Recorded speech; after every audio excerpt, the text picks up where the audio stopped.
Hey everybody, part 2 for my how I'm going to fix my Death Wobble issue. If you haven't seen the video first on how I did the ball joint and delete and pressed out the ball joints and put in the ball joint deletes by American Iron, that's who they are. Feel free to check out that video on your own time. For this video, I'm gonna be going over the TRQ, Draglink, and tie rods. I'm gonna go ahead and open the box, see what's inside. Even though I've already got my Death Wobble fixed with the American Iron ball joint deletes, my bars are already pretty much trash anyway. You can wiggle them around by hand. I'll show you that here in just a second. That's why I'm gonna be replacing them with the TRQs so that I have nice, good, solid back and forth steering. Take some of that shimmy out the wheel. Let's check out what's in the box. This box definitely took a bit of damage on its way here. Let's see what comes out. It wibbles, it wobbles, but it doesn't fall down. Nice looking bar. That ball joint does not move very easily. Let's hope that continues. Ooh, look how shiny that is. Nice little bar. It's even got the little spot for a steering dampener already installed right there. How nice of them. The ball joint protective boot is pretty well broken. Ball joint appears very tight and intact, so I hope that did its job right. And what's in the bottom of the box here? Oh, what was that? Oh, serviceable ball joints. Get a little grease point in the baggie. Very nice. Nice to keep things serviceable. It's, oh, that's the adjuster thing for the toe in out. And here's the adjuster for the steering wheel to go right and left as you're hopefully tracking straight down the road. It'd be nice to be able to center the steering wheel. And this last joint here, is it serviceable as well? It's got a pin, but that's not serviceable. Why would they only make one of them greaseable? Yes, that just seems odd that only one of them serviceable. Very interesting. Well, let's go ahead and get the Jeep up in the air and see where these things go. And something else to keep in mind, you'd also need to do an alignment after this whole process is complete. So if you don't know how to do it yourself using some tools like these little things here, I show a video on specifically how to use these to get your tires close enough for an alignment, but you probably also want to go ahead and take it to the shop and get it correctly aligned, unless you're like me and I just don't care. Good enough is good enough for me. Good enough for who it's for, you know what I mean. Now I've got the parts laid out right here in front of the Jeep, and I'm gonna go through a few of my observations. A few interesting things I've noticed. In general, the Draglink that's on the Jeep and the Draglink that they sent me, they're pretty much identical, but there are a few key differences. Ow. Right here on the bottom of the pitman arm where the Draglink connects, there is no serviceable grease point. And on the one that TRQ sent me, there is a spot here for a grease zert. They sent a grease point right here. And this is some kind of a greaseable joint. Interesting, a little different, but okay. The adjuster here is pretty much identical. I will say theirs is a bit shinier than mine. Okay, it's significantly shinier than mine. And the rest of the Draglink on the Jeep and the Draglink that they sent me are what seems to be identical. We'll call them identical. Close enough. Over here on the passenger side of the Jeep, you can see the tie rod is, well, you know, it is what it is. This is how I got the Jeep pretty much. I did have to replace the steering stabilizer because it started to have issues. Steering stabilizer thingy mount here. The incredibly difficult to adjust adjuster here. It's just a knurled end right here and a regular ball end and nut on top. But it does have a little Allen head that you can put in there to, you know, hold it. That's nice. On the TRQ version that they sent me, of course, there's a nice little nut right there with some way to hold it with an Allen key to adjust it. Very nice again. Coming on down, pretty much the same. Although I did notice, that's interesting. This is put on differently than what I've got right here on the Jeep currently. So which one's correct? To the left or to the right? Drop something down in the comments. I really would like to know. Thumbs up to you guys. Which one does your Jeep look like? Left or right? Coming along the bar down here, another very nice and shiny nut and bolt here. Way better than what mine looks like. The adjuster knob here does have a hex end. That is so much easier to get a wrench on. Like, immeasurably easier to get a wrench on. And as it comes on down to the ball joint here, there's a castle nut with a lock pin, which they nicely provide. But what I don't see is some way to stick a hex head in there to hold it while you're twisting this thing. So that's gonna be fun. Everything else is non-serviceable. This joint right here, that's the only one that's serviceable. That's the Draglink pitman side ball joint right there, or end, whatever you're gonna call this thing. This doojobby. Why would they make this serviceable and nothing else? I mean, really, either make it serviceable or don't, like the whole thing. I mean, a little bit of consistency would be nice. Although, I mean, at least they gave me one serviceable one. Okay, let's go ahead and get this thing destroyed. The disassembly process is pretty simple. I'm gonna go ahead and start over here on the tie rod over here. Then I'll move up here to the pitman arm Draglink, go ahead and get this steering stabilizer out the way, and then drop both of these over here, the Draglink up top and the tie rod down to the bottom. I've got a pickle fork somewhere that could make it easier. Otherwise, I'm just gonna loosen the bolts and just give it a big old whack. I don't really care how these things come out. I'm not reusing them, any of it. As long as the knuckle's still good, that's all I care about.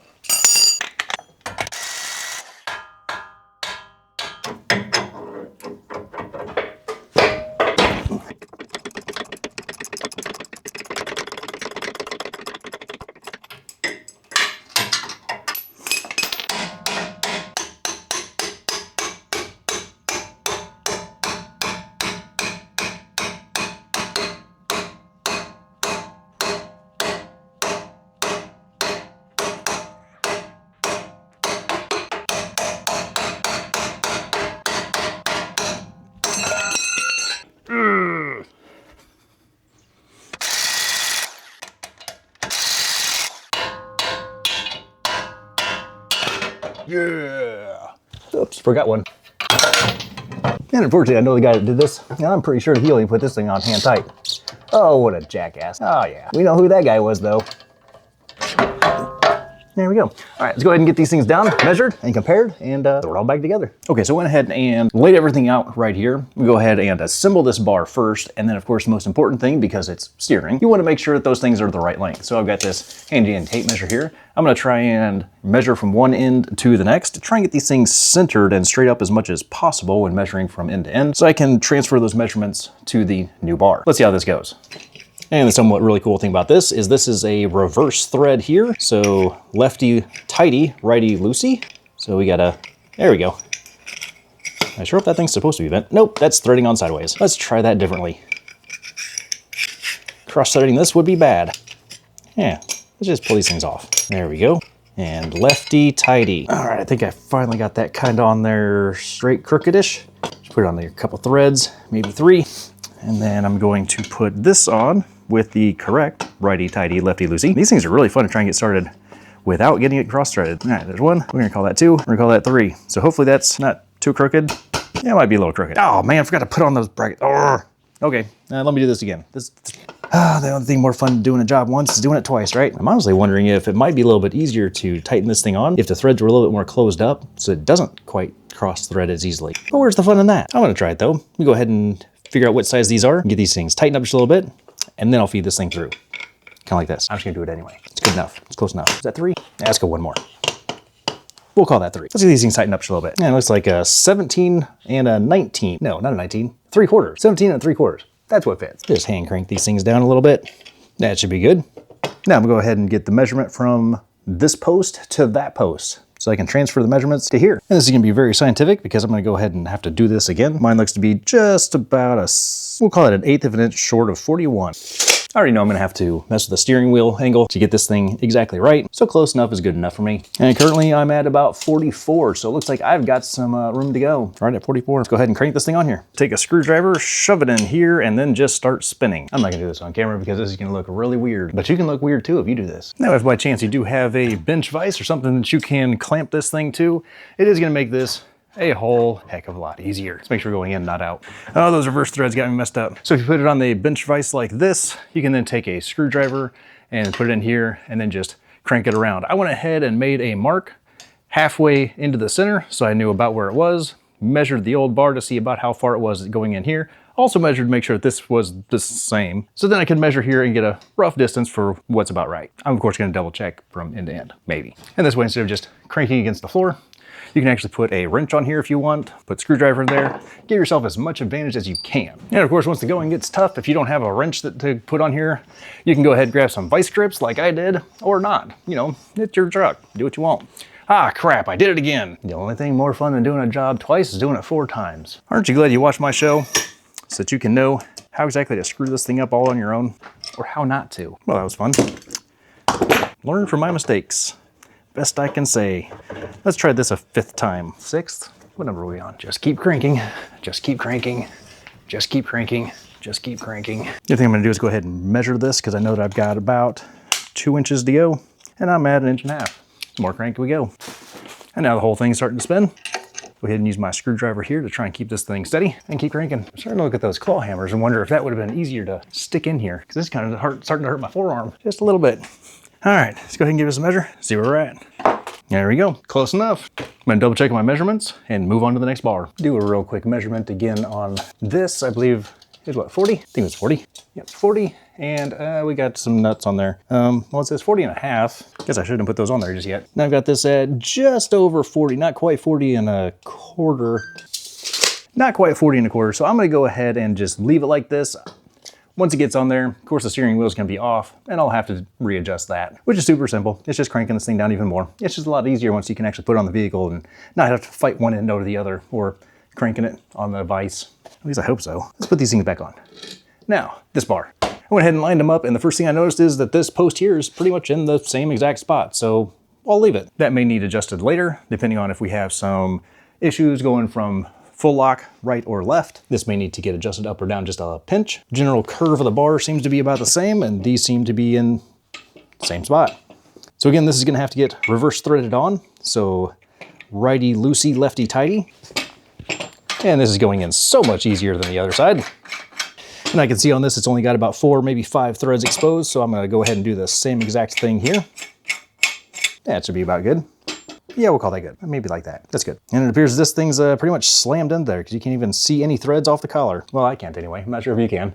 And then this is the traditional righty-tighty, lefty-loosey. I'm gonna go ahead and twist this thing in about as far as I can. I'll give it another quick measure from there to there and there to there. Just make sure that they're all at least pretty close. Then I'll go ahead and throw on the alignment tool. Check how we are from right and left to front and back. Give this thing some final adjustments. And then we'll take it for a quick cruise to see just how well this thing, well, I guess just how bad I messed this whole thing up. For the reinstall process, I'm going to stick the steering in first, because it just makes sense to not have to work around a bar sitting right here in your way, or in my way anyway. I do need to get one of those fancy bars that attaches on top. That way you got a little bit less bump steer, or so I'm told. And I can already tell that this is going to be just a little long because I'm gonna have to push this thing out. So maybe that's a good way to tell if you got it in the right spot or not to begin with. I'm gonna go ahead and crank this thing in just a little bit. Just make my life a little bit easier to get this thing in. Now I'm gonna go ahead and tighten this up about as much as I feel like it needs. I'm sure there's a torque spec to it. Probably something like 60, 50, 40, 75. I don't know. I'm sure there's a torque value to it though. Looks like that's about as far as it's gonna go. It's just gonna keep on spinning. That's why I wasn't too concerned about it. Because I'm gonna have to get a torque wrench on top of here and a regular wrench on top of here to get that thing torqued down right where it needs to be. And I already did the other side. Let's go on to the next bar. And just for giggles, I went ahead and looked it up and it says it's 63 foot-pounds for this end and 70, 72, something like that. So I'm just gonna put it for like 60 something and 70 something because you know, my Harbor Freight torque wrench is only so accurate anyway. Now let's see how well I got this thing measured out with my rough guesstimate measurements here, just to double check on camera. 59 and we'll go with 1/16. And if we gotta take that bolt off, that's all right. We'll just catch that thread right there. Maybe. 59, that's all right at 59. I'll go ahead and take this thing out about half turn, put it to 59 and 1/16. That's pretty close. And I probably shouldn't forget to put this little grease point in, which means I'm probably gonna need to get a grease gun or find my grease gun. I had one a couple years ago. I don't know whatever happened to it. I might need to get a new one. Oh, and this is gonna have to get rotated around about 90 degrees to make sure that my little extension thingy for my steering stabilizer fits correctly up there. May as well go ahead and get that taken care of before I get this thing up there. I don't know, what would be easier? I'll just go ahead and loosen it down here on the ground. That should be more than enough. Make it nice and floppy. Probably should have measured that first. Nah, I'm gonna have to adjust it anyway. What does it matter? Oh, now it's really messed up. I can still see the marks right there where it was originally. That's good. Good enough. Now this thing should just slidey right up in here. Sure would be nice if I had another person help me. Boot, don't fail me now. Nice little balancing act here. Make sure we get the nut on the right way. Oh no. Boot, don't fail me. Don't fail me now, boot. Haha, it didn't. Saved by the logger heel. Got a couple threads on that. Go ahead and get it in on the other side. And for the tie rod, I believe this is gonna be between 50 and 60, but honestly, I'm gonna put this to about 60, just a little bit more, and go ahead and put the other side at, I think it's like 50, 55, and then you turn it just a little bit tighter to make sure that the little pin will fit into the castle nut. I'm not entirely sure why they didn't put a castle nut on this. That's very interesting. I do need to get one of those little paint markers though, so I can mark these bolts so that I know if they walk out on me. That I do need to get. Maybe I'll put a link down in the description to the one that I found. I don't know, you have to go look. And I don't know if you're weird like me, but on these castle nuts, I like to put one bending to the top and one bending to the side just to make sure that, you know, if one of them breaks, the other one's, you know, going somewhere else. It's hard to break off both of them going different directions. I don't know. I hate to think that I'm thinking about this. Maybe I'm just bored. All right, what's next? Alignment. Let's go ahead and get the alignment done. Oh, no. I almost forgot a very important step. Let's go ahead and get that thing put on. Don't want to have the steering stabilizer just flopping around there. All right, let's see if I can somewhat try and get you guys to see this shot here. So I went ahead and moved the steering to full lock left. The knuckle is locked out. And we still have a little bit of travel here. Nothing is binding up or hitting anything. Pretty sure. Should be good. Yep, it's close, but yep, nothing hitting. Go ahead and move it to full lock to the right. And there's full lock to the right. I may need to adjust that just a pinch to make sure that there's no binding or anything in here, because these bolts appear to be kind of digging in right there, but just like a little bit, not like a lot. Like it's touching. It's not like it's that bad. That's the only spot that I found that was binding up, and hopefully everything else should be fine. If I notice any issues out on the test drive or while I'm doing anything else, I'll try and update you on that. I'm gonna go ahead and tighten these all the way down because I just kind of, you know, pretty much tightened them, maybe 20 pounds. Not much. Go ahead and tighten those up and onto the alignment. Finally, the alignment. I'm not gonna go into great detail on how to do an alignment with one of these little toolkit things. I've got another video that'll be, you know, either linked below or it's on the channel page. But the general gist of it is you put one of these on each side, Measure across from the front and the back, and you want those to be between a 1/16 and an 1/8 of an inch toe in, which means that this front end here is going to be a 1/16 to an 1/8 of an inch shorter than the back end over here. That'll give you a slight toe in. That's generally how it works. I'm gonna go ahead and align these tires and then see just how bad, because I can already tell you, either the toe is off or the steering is gonna go to the left. We'll set the toe first, make sure that's good, then do the steering. And it appears as if I've lost my light, but setting the toe is pretty simple. You just hook onto this bolt right here, turn it in, turn it out, and it'll either suck this a little bit shorter to give you toe in or push it a little bit further out to tow you out a little bit. And that's pretty much it. Now let's go up to the steering. Well, I've gone back and forth with this, pun intended. And I've scratched this up just a little bit, going, back and forth. And here's what I've learned. This right here, if you just imagine your steering wheel is right here. If your steering wheel is, we'll use the little OK sign right here, straight up being going straight. If you notice that your steering wheel is tilted just a little bit like this, come over here to this right here and rotate it down until it goes straight up. If you notice that your steering wheel is even further to the right, that's about as far as I can remove my wrist. And you need to pull it back a little bit in order to go straight. You want to pull this up. So just imagine your steering wheel is right here. And that is the driver's side tire, just for reference. So on this far side over here, just imagine your steering wheel is right here. Do you want it to go this way or this way? And that'll determine if you want to move this, rotate it up or down. The one thing that you don't want to do, as you saw earlier in the video, this pitman arm right here, you do not want to whack it and whack it and whack it and just try and kill it, because I think I beat the worms out of that gear and I've got just a little bit more play than I should have now on my steering wheel, which means that I'm not going to have to do a video on how to tighten that up and possibly how to replace your steering gear. Now, doesn't that just sound like fun? And I did end up moving this just a little bit more vertical because I was getting too many scratches and scrapes right here, and I don't want to go weakening the metal right there. I don't think it'll really do anything, but I just didn't want it scratching and scraping. It's already destroyed, so I don't know what the point of it is. Anyway, this is now just a little bit more vertical, and these bolts no longer scratch. Oh wow, but that's good. Well, that's a good thing I went waveling on this. So yeah, I guess I'm gonna have to tighten this up too. Wonder who did that. I wonder. Well, that's the paradigm for today. It may not be the right one, but that is the channel. If you learned anything, thought it was fun and entertaining, exciting, whatever it was, go ahead and hit that like, subscribe, share, comment down below. Check out the description for any links in the video. I know it may not sound like much, but clicking all those buttons and doing all those things really does help out a small channel like this, especially when you click on an Amazon link and go buy whatever it is that you were going to buy anyway. It doesn't cost you anything extra, but I get a small commission from the sale, which then helps me produce more videos. To my subscribers out there, I greatly appreciate every one of you. As always, stay safe in your garage, have fun while you're doing stuff, and know that you are appreciated. My Jeep's got the shivers, it's twitching its toes, drifting to the shoulder, wherever the wind blows.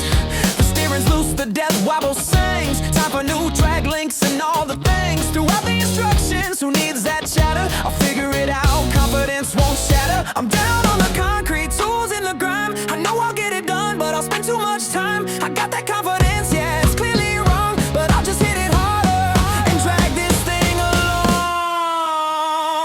New rides, new ends on the floor. Gotta rebuild the steering, ask for nothing more.